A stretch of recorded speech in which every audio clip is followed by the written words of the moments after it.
डनकाशी news channel, सच है तो बोलेगा। गर्मियों में बढ़ते तापमान और बीते दिनों हुई भीषण अग्निकांड की घटना को ध्यान में रखते हुए वाराणसी के कैंट रेलवे स्टेशन पूरी तरह अलर्ट मोड पर आ गया है। स्टेशन की सुरक्षा व्यवस्था को और पुख्ता करने के लिए रेल प्रशासन ने प्लेटफॉर्म्स पर फायर हाइड्रेंट सिस्टम को दुरुस्त और सक्रिय कर दिया है।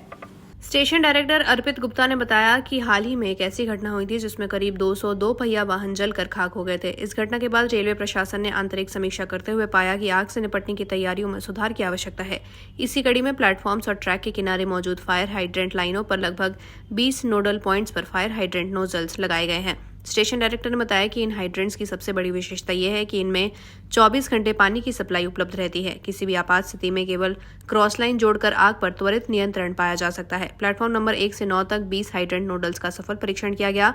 प्लेटफॉर्म नंबर 10 और 11 पर भी जल्द ही हाइड्रेंट पॉइंट्स लगाए जाएंगे। 28 अप्रैल को फायर ऑडिट प्रस्तावित है, जिसके बाद पूरे स्टेशन पर यह सिस्टम 1 महीने के भीतर पूरी तरह लागू किया जाएगा। डायरेक्टर अर्पित गुप्ता ने भी बताया कि परीक्षण के दौरान जो भी कमियां सामने आई हैं, उन्हें जल्द ही दुरुस्त कर लिया जाएगा, जिससे आपात स्थिति में स्टेशन पूरी तरह से तत्पर और तैयार रह सके। जी, पूर्व में वाराणसी जंक्शन स्टेशन पर एक भयंकर घटना हुई थी आग लगने की, जिसमें तकरीबन हमारे जो रेल कर्मी हैं उनके 200 के करीब 2 पहिया वाहन जल गए थे। तो उसके बाद जो रेल प्रशासन ने अपनी अंदरूनी समीक्षा की तो हमें ऐसा महसूस हुआ कि आग पर काबू पाने के जो हमारे इंतज़ाम हैं उसमें हमें और बढ़ोतरी करने की आवश्यकता है।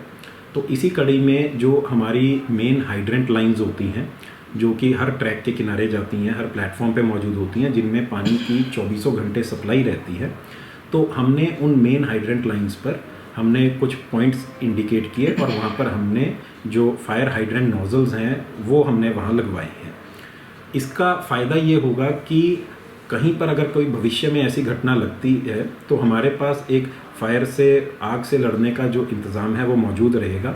हमको सिर्फ जो फायर का जो हॉस पाइप होता है उसको हमको उस नोज़ल में कनेक्ट करना है, उस वॉल्व में कनेक्ट करना है और उससे रेडी टू यूज़ वो हमारा रहेगा और बहुत ही कम समय में हम जो है आग पे काबू पा सकें। जी, एक हमारा फायर ऑडिट होना है अभी 28 तारीख को, तो 28 तारीख का जो फायर ऑडिट है वह हो जाने के बाद उसके बाद हमारा जोर रहेगा कि कम से कम 1 या 2 महीने के अंदर इसको पूरी तरह लागू कर दिया। क्या सारे प्लेटफॉर्म पर लगे अभी कहीं बचे हुए? जी, हमारे यहाँ पर टोटल 11 प्लेटफॉर्म्स हैं। अभी हमारा प्लेटफॉर्म नंबर 1 से 9 पर हमने तकरीबन 20 जो ऐसे नोजल्स हैं, हाइड्रेंट जो वॉल्व्स हैं वो हमने वहाँ पर लगवाए हैं और अभी आज हमने उसका परीक्षण किया था। तो परीक्षण में जो कुछ हमको कमियां लगी अभी उनको दुरुस्त किया जाएगा और फिर उसके बाद जो है हम जो प्लेटफॉर्म 10 और 11 है उसको भी शीघ्र ही कवर करेंगे। पूर्वांचल की खबरों से जुड़े रहने के लिए आज ही सब्सक्राइब करें हमारा YouTube चैनल डनकाशी और हाँ, लेटेस्ट अपडेट्स के लिए बेल आइकन को प्रेस करना ना भूलें। और आपके पास है कोई जानकारी या है कोई सूचना तो हमारे दिए गए नंबर पर आप हमसे संपर्क कर सकते हैं।